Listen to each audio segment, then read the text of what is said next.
Good evening. My name is Bob Burbage, and I'm the chair of the Lexington Housing Assistance Board, also known as LexHab.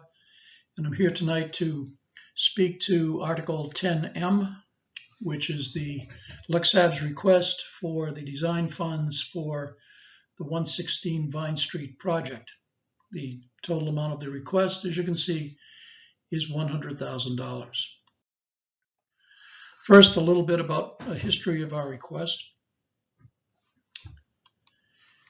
In town meeting in 2009, Article 12 appropriated a sum of $2,763,100 from the Community Preservation Act funds that enable the town to purchase the Leary property. 14.2 acres of meadowland with frontage on Vine Street. 13.5 acres are now preserved as conservation land, and approximately 2/3 of an acre at 116 Vine has been reserved by the town for affordable housing. In 2011, the Leary report recommended 5 or 6 units in 1 or 2 structures. And in November of 2019, LexHab sought CPC support of a $100,000 CPA grant to commence schematic design of 116 Vine Street, the Vine Street property, and investigate the potential use of the Hosmer House on the property.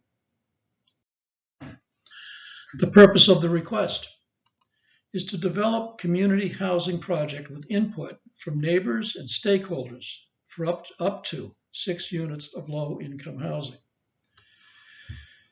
It's also to select a design team and develop the plan through schematic design with project budget and schedule for implementation,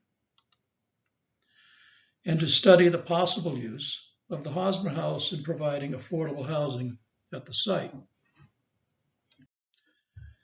Our projected costs are broken down as follows.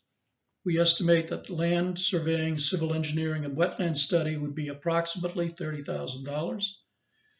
$40,000 should cover architectural design. Landscape architecture is at about $5,000 or so.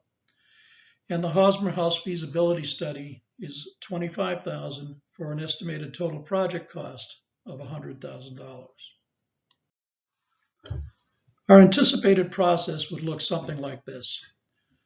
First and foremost, we would hold meetings with neighbors, stakeholders, and LexHab. We would do the Hosmer feasibility study to see if this is something that is worthwhile and would make sense for development of the Vine Street property. Land surveying, civil engineering, and wetland study is all part of it, of course.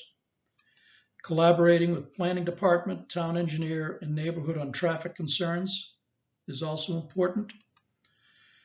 And to study, design, and cost estimates. And then we would then have a final report.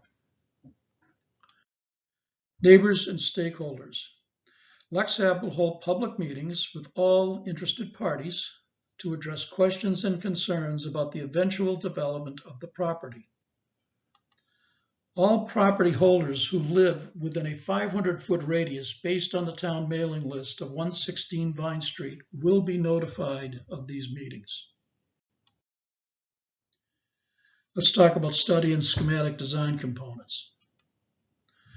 Problem analysis, existing conditions, space needs, schedule, and cost constraints will clearly be explored.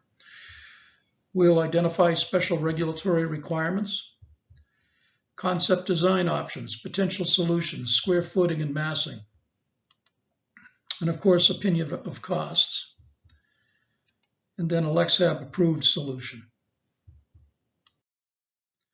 Design and regulatory approvals would work something like this. First, the site plan, then floor plans, exterior elevations, building sections, building code, and MAAB and ADA analysis. And of course, regulatory approvals, Board of Appeals, Conservation, and HTC.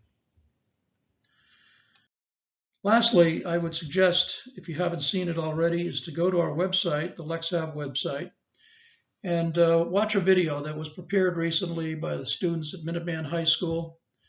It's on the website. It's on the left-hand side. You'll see a tab for LexHab video. I'd strongly recommend you watch it. It'll give you a good overview of LexHab's mission here in Lexington.